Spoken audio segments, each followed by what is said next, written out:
Salut Christophe. Salut Bertrand. Alors toi, tu es le cofondateur de Neocortec. Explique-moi un petit peu ton activité. Alors Neocortec est une société qu'on a créée en 2006 avec l'autre cofondateur Wilfried Albersdorfer. Et ce qu'on fait depuis un peu plus de 2 ans maintenant, c'est de la virtualisation de PC. Alors à quoi sert cette machine-là que tu nous as apportée? Là, on a amené une machine lambda, mais qui est assez musclée pour faire tourner justement nos PC virtuels. On a 32 Go de RAM et un biproc habituel, et là-dessus on va faire tourner jusqu'à 35 PC virtuels. Donc c'est un bon serveur bien costaud pour, oui, tout à fait. Pour pouvoir virtualiser plusieurs machines. Exactement. Tu peux me faire une petite démonstration? Bien sûr. Allez, c'est parti, on y va. Alors Bertrand, on a ici 2 postes qu'on a préparés pour cette démonstration. À gauche, un poste classique pour un utilisateur, c'est un poste en Windows XP. Donc un poste d'entreprise. Oui, tout à fait. On pourrait avoir à la place de ce poste d'entreprise un client DG, ça fonctionnerait de la même façon. À droite, on a ici un poste qui héberge notre console de déploiement et d'administration, et on voit le programme sur l'écran. D'accord. Et alors, le poste là qui est à gauche, oui, c'est un poste qui est hébergé finalement sur le serveur. Alors en fait, là le poste est en Vista et il va lancer avec cette connexion que je vais initier une machine virtuelle qui est sur notre serveur. Voilà, je lance la connexion. Et qui elle est en XP. Voilà, la connexion va arriver sur une machine virtuelle qui est en XP. D'accord. On est arrivé dessus, je n'ai plus qu'à m'identifier. Je saisis mon mot de passe. Et on retrouve ici une machine en Windows XP avec ici une suite Office qui est déjà installée. On voit que le poste est opérationnel. On est sous une machine classique disponible pour un utilisateur. D'accord, à distance, tout simplement. Voilà, c'était clair. Et alors comment tu as fait pour créer cette machine? Alors là, je t'invite à regarder ce poste-là pour la console.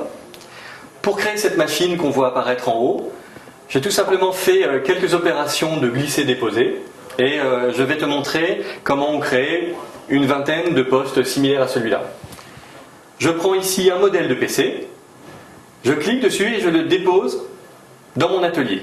Voilà, je n'ai plus qu'à relâcher le bouton, la machine est déposée. Je choisis de la même façon un média. On est parti sur du XP, je continue, donc je choisis le média XP. Le média, c'est un OS finalement. Voilà, et les applications qui l'accompagnent. Donc je sélectionne et je le dépose à côté du PC standard. Donc ça pourrait être aussi Vista, Ubuntu comme je vois. Oui, on est venu d'ailleurs avec 3 types d'OS invités, un Linux, un Vista et un XP. Ok. Il me reste à créer ces machines virtuelles. Je clique sur Create. On m'invite à saisir un nom. VM01net. Et un certain nombre de machines. Donc je vais choisir une vingtaine de machines à créer. Donc là tu vas créer 20 machines d'un coup. Exactement, et ces 20 machines vont se lancer sur le serveur qu'on a vu tout à l'heure. J'en ai même créé 23. Je clique sur OK et on va les voir apparaître dans la fenêtre à côté de celle qui est déjà lancée. Ah oui, d'accord. Donc là elles apparaissent tranquillement. Voilà. Le voyant rouge indique qu'elles ne sont pas encore démarrées, mais elles sont directement opérationnelles. La seule qui est démarrée, c'est celle qu'on a vue tout à l'heure. Voilà, elle est en vert. Ici, dans l'atelier, on voit qu'on en est déjà à la 11e. Je peux mettre ça en tâche de fond. J'efface mon atelier. Le but pour moi est de te montrer que les machines déjà créées sont opérationnelles. D'accord. J'en sélectionne une. Avec un glisser-déposer, je la mets dans l'atelier. La voilà. Il me reste à cliquer sur Start et je la lance au même titre que celle qu'on a vue à côté. Donc là, elle démarre. En faisant Connect, je vois son état, c'est-à-dire qu'on la voit booter.